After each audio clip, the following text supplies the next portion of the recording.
Guys, may naisip ako. Kasi wala na akong may content. May naisip tuloy ako. May nakita kasi akong filters sa TikTok na parang binugbog something yung eyes.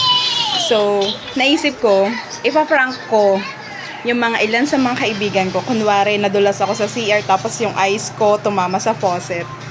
Tignan natin kung sino talaga yung mauuto natin. Kung sino yung maniniwala. Malalaman natin dito kung sino yung mga nagti-TikTok at hindi. So, pumili lang ako sa mga kaibigan ko dun sa Facebook kung sinong online. Tapos nag-send niya ako ng picture. So, aantayin ko na lang kung ano yung reply nila. Natatawa ako.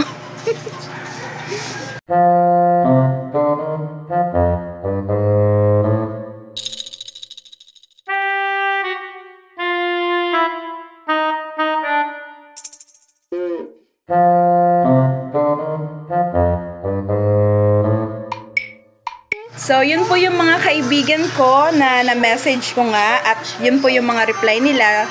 Siyempre, karamihan sa kanila hindi maniniwala kasi mga TikTokers po sila. Alam nila na filter yon sa TikTok. At siyempre, pasensya na po sa mga naniwala. Prank lang po. Sorry. Love you.